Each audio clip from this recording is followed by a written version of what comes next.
दोस्तों, मैं हिंदुस्तान के राजधानी दिल्ली में लाल किला के सामने हूँ और आप ये मेरे पीछे लाल किला का पूरा मंजर देख सकते हैं। दोस्तों, क्या आपको मालूम है कि लाल किला का असल नाम क्या था? लाल किला का असल नाम किले मुबारक था, लेकिन जब अंग्रेज़ यहाँ पे आए तो उन्होंने इसको रेड फोर्ट कहना शुरू किया और जिसकी वजह से इस किले का नाम लाल किला हुआ। इस किले का बनने का सबसे बड़ा रीज़न ये है कि बादशाह शाहजहां जब 1627 में तख्त पर फाइज हुआ तो उसको आगरा की गर्मी रास नहीं आई, तो उसने सोचा कि मुग़ल हुकूमत की राजधानी आगरा के बजाय दिल्ली में होनी चाहिए। फिर उसने अपने मुशीरों से मशवरा किया और जिसमें दो कारीगर हमीद और अहमद ने मशवरा दिया कि लाल किला इस जगह पे बनाया जाए। तो उनके मशवरे की वजह से लाल किला आज यहाँ पे मौजूद है। और लाल किला, आप मेरे पीछे ये जो दीवार देख रहे हैं, इसकी ऊंचाई 160 फीट है। यमुना तरफ की दीवार 60 फीट ऊंची है और इसका अगर कुल रकबा जोड़ा जाए तो 255 एकड़ में ये लाल किला फैला हुआ है। लाल किला 255 एकड़ में है, यानी 2.4 किलोमीटर। और हम दिखाते हैं लाल किले का अंदर का पूरा व्यू और इंशाल्लाह हम बताएंगे और इसके बारे में हम कुछ अहम जानकारियां आपको देंगे। दोस्तों, इस लाल किले ने मुग़ल हुकूमत के सितारों को जहां चमकते हुए देखा, ये वही लाल किला है जहां मुग़ल हुकूमत के सूरज को डूबते हुए भी देखा। इस लाल किला ने बहुत सारी हुकूमतों को पल में निस्तो नाबूद होते देखा, तो बहुत सारी हुकूमतों को जन्म लेते हुए भी देखा है। जब से ये लाल किला बना तब से लेकर आज तक जितनी भी हुकूमतें आईं और जितनी भी गईं, सबका गवाह बना ये लाल किला।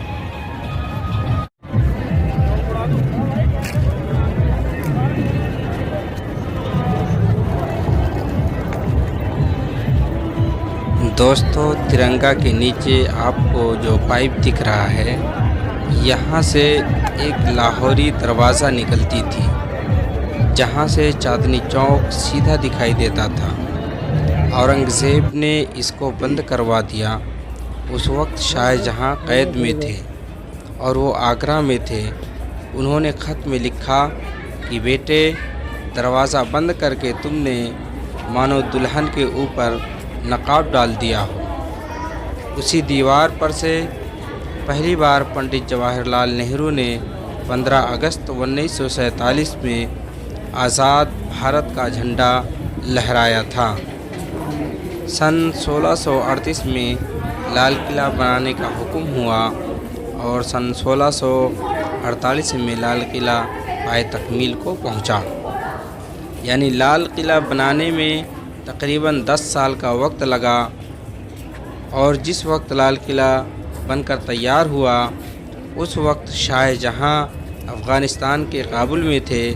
खबर मिलते ही फ़ौरन दिल्ली पहुँचे और बहुत शानदार तरीके से जश्न मनाया गया। लाल किला के सामने बादशाह ने एक शहर बसाया जिसे नाम दिया गया शाहजहानाबाद, जिसे अब पुरानी दिल्ली के नाम से जाना जाता है। लाल किला के अंदर जाते ही मीना बाज़ार शुरू हो जाता है, जिसे छत्ता बाज़ार भी कहा जाता है। बादशाह शाहजहां ने इसे आबाद किया था। बादशाह शाहजहां ने इसे बनवाया था ताकि उनके अहल अयाल के लोग सामान बआसानी से ख़रीद सकें। इस बाज़ार में लोग अरब और फारस से सामान लेकर यहाँ आते और बेचते थे। यहाँ ज़्यादातर शाही घराने के लोग ही सामान खरीदते थे। 350 साल बाद भी ये बाज़ार आज भी कायम है।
दोस्तों, आप मेरे पीछे देख रहे हो, ये है नौबत खाना।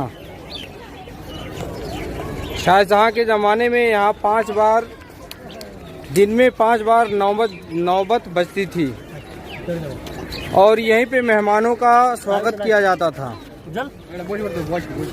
और यही वो जगह है, यही वो नौबत खाना है जहाँ पे जहांदार शाह नवे मुग़ल हुकूमत जहांदार और 10वें मुग़ल फर्रुख शाह, इन दोनों का इसी जगह कत्ल किया गया था। यही वो जगह है, यही वो नौबत खाना है जहाँ पे 9वें मुग़ल और 10वें मुग़ल शासक को, यानी जहांदार शाह और फर्रुख शाह को कत्ल किया गया। तो चलिए हम दिखाते हैं इसके अंदर का पूरा मंजर।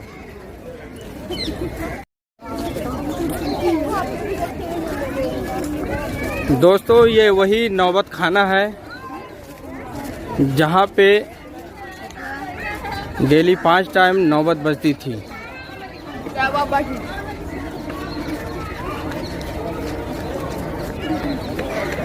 ये है उसका मंजर, मैं आपको करीब से दिखाता हूँ उसका मंजर। आप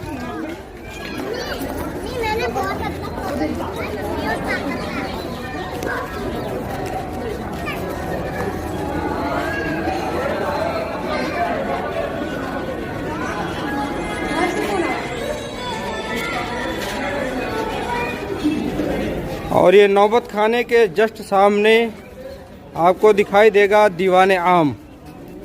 तो चलिए हम देखते हैं दीवाने आम का मंजर।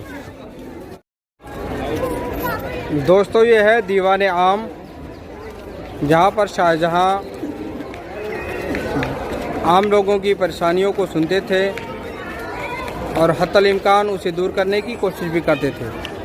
तो चलिए हम दिखाते हैं दीवाने आम का मंजर और उसके इर्द गिर्द का मंजर आप देख सकते हो।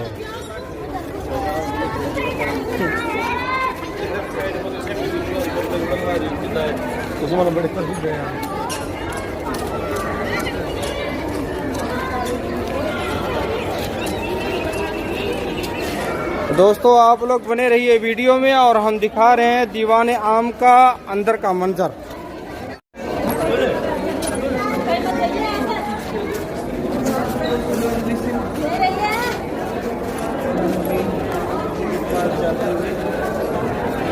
दोस्तों ये है दीवाने आम का मंजर जो आप देख रहे हो।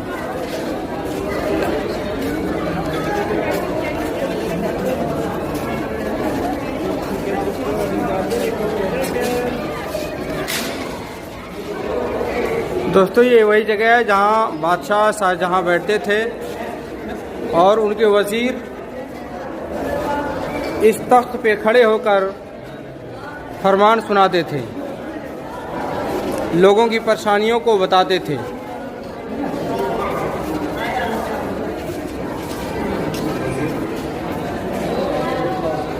इसी जगह पे बादशाह शाहजहाँ बैठते थे और उनके वज़ीर यहाँ नीचे खड़े होकर लोगों की परेशानियों को बताते थे और फिर बादशाह शाहजहाँ उन परेशानियों को हत्तल इम्कान दूर करने की कोशिश करते थे। अभी आप ये देख रहे होंगे बिल्कुल गिलास से वो मकाम, वो जगह की बिल्कुल गिलास से ढका हुआ है।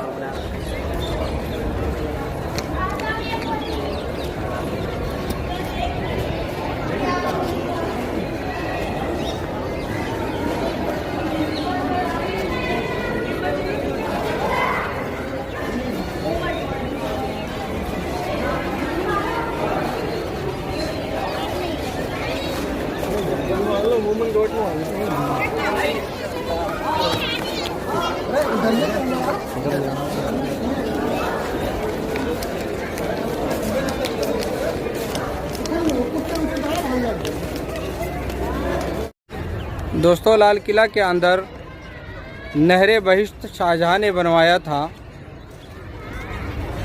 और ये है नहरे बहिश्त, जिसका पानी पूरे किले के अंदर जाता था और पानी जाने की वजह से ऐसा लगता था कि जैसे बारिश की आवाज़ आ रही हो। तो हम दिखाते हैं आपको नहरे बहिश्त का ये मंजर। तो दोस्तों ये है नहरे बहिश्त, आप देख सकते हैं।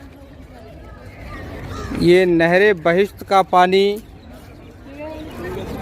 यमुना के ज़रिए इसको उठाया जाता और फिर इसको पूरे किले के अंदर सप्लाई किया जाता था ताकि किले के अंदर ठंडक बनी रहे। और नहरे बहिश्त के सामने आप जस्ट देखोगे तो आपको रंग महल दिखाई देगा।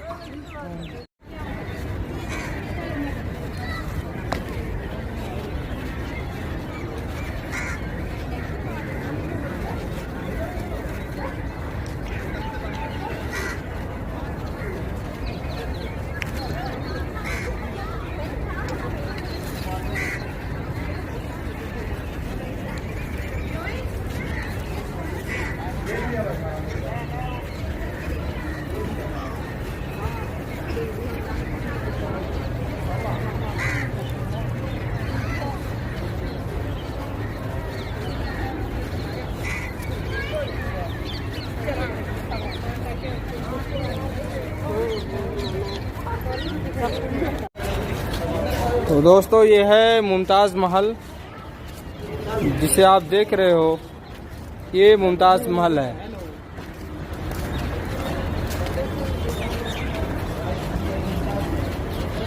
जिस टाइम पे ये महल बना उस वक्त मुमताज़ हयात नहीं थी, बस बादशाह ने उनकी मोहब्बत की खातिर इस महल को तामीर किया और इसका नाम मुमताज़ महल रखा।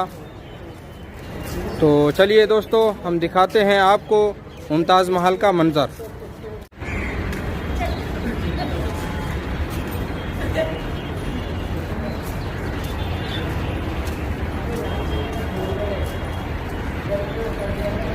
वाकई में बादशाह शाहजहाँ ने मुमताज़ महल ये जो तामीर किया ये बहुत ही बड़ा और बहुत ही खूबसूरत है। बादशाह वाकई में सच्ची मोहब्बत करता था मुमताज़ से, और जिसके खातिर उसने ये मुमताज़ महल बनाया और दूसरा आगरा का ताज महल भी बनवाया। दोस्तों, आप ये जो नज़ारा देख रहे हैं ये है रंग महल। ये रंग महल के अंदर से नहरें बहिश्त बहा करती थी ताकि रंग महल जो है बिल्कुल ठंडक रहे। रंग महल को बादशाह ने अपनी बेगमात के लिए ख़ास करके बनवाए थे, और रंग महल के अंदर बहुत ही बेशकीमती पत्थर और मोती जुड़े हुए थे, जिसे अंग्रेज़ों ने अपने हुकूमत के दौरान उसको निकाल लिया था, और अंग्रेज़ों ने अपनी हुकूमत में रंग महल को मताम खाने में तब्दील कर दिया था।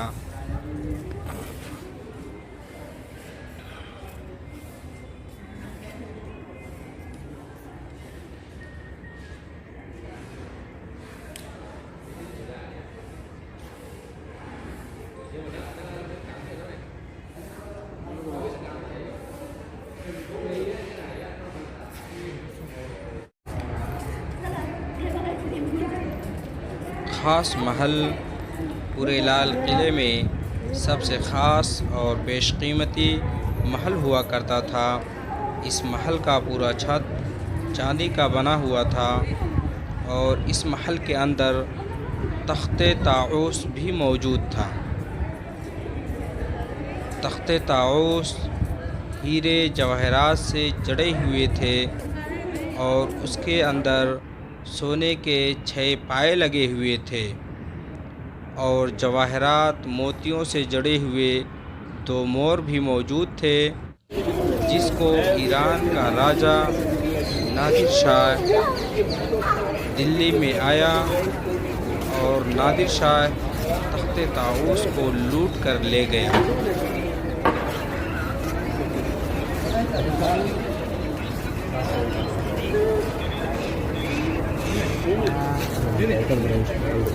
यही है बादशाह शाहजहां का तख्ते ताऊस।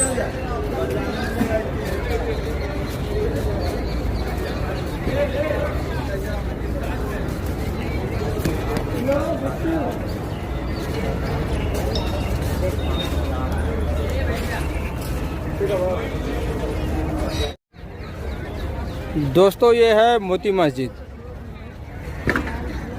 जिसे औरंगज़ेब ने बनवाया था, क्योंकि औरंगज़ेब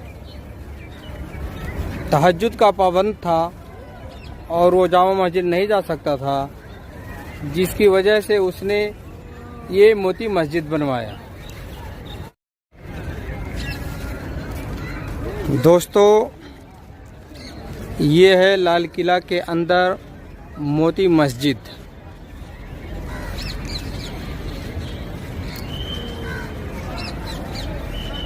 ये मोती मस्जिद औरंगज़ेब ने अपने ज़माने में बनवाया, क्योंकि औरंगज़ेब तहज्जुद गुज़ार था और वो रात में जामा मस्जिद नमाज अदा करने के लिए नहीं जा सकता था, जिसकी वजह से उसने इस मस्जिद को यहाँ तामीर करना मुनासिब समझा।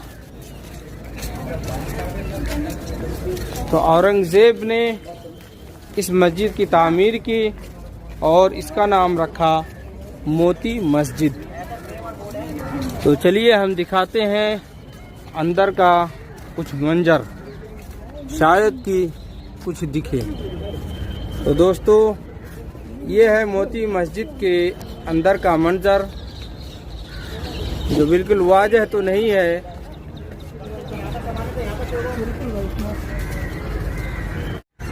दोस्तों, अभी मैं मौजूद हूँ उस जगह पे जिसका नाम, तो दोस्तों अभी मैं मौजूद हूँ उस जगह पे जो कभी एक ज़माने में फूलों से सजा हुआ ये जगह रहता था। इस जगह का नाम बादशाह ने हयात बाग रखा था। इस जगह का नाम बादशाह ने हयात बाग रखा था, जो कि अंग्रेज़ों के ज़माने में वो ख़त्म हो गया और हयात बाग का नामो निशान भी नहीं रहा। बिल्कुल आप देख सकते हो, अभी फ़िलहाल ये चटियल मैदान बन चुका है। यहाँ पे हयात बाग का नामो निशान बाकी नहीं है।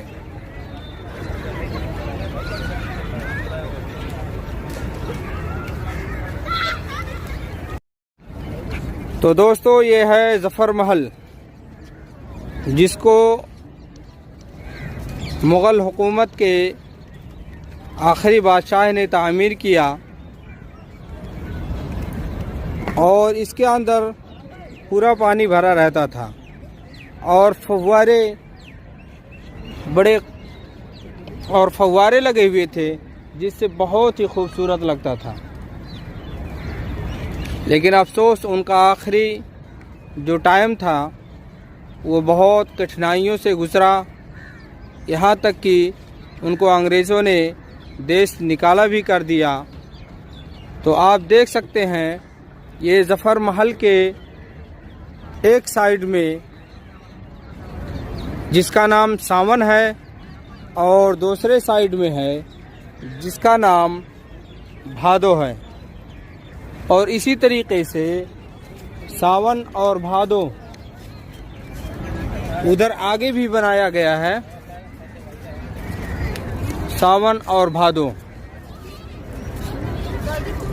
जब बारिश का मौसम आता तो कहा जाता है कि एक तरफ बादशाह के जो मर्द हजरात होते थे वो एक तरफ होते थे और जो ख़वातीन होती थी वो दूसरी तरफ होके बारिश का एंजॉय करते थे, बारिश का मज़ा लेते थे। तो हम यहाँ से आपको पूरा मंजर दिखाते हैं।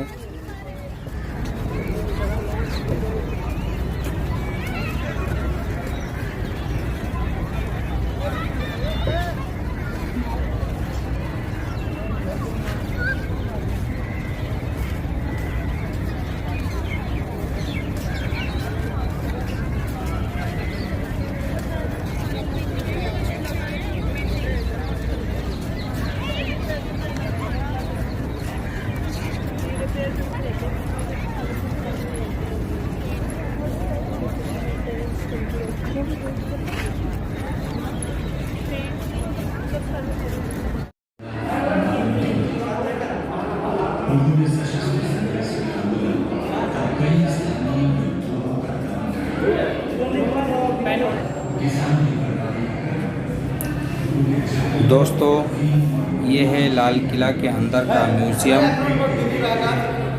आप देख सकते हैं एरो और ये तलवार है बहादुर शाह ज़फ़र के, जो कि मुग़ल के आखिरी बादशाह थे।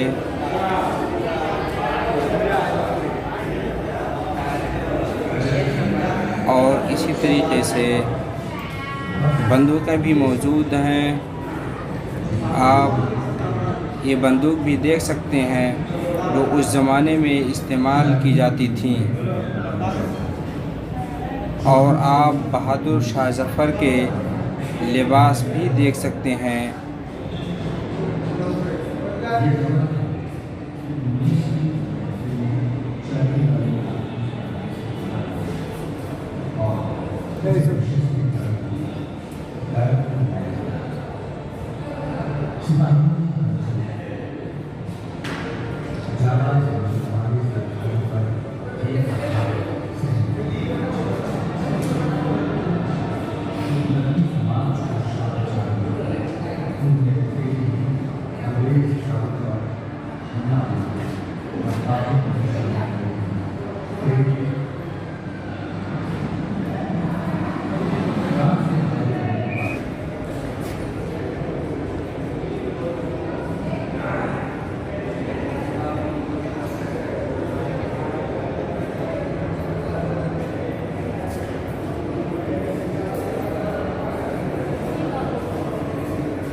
यो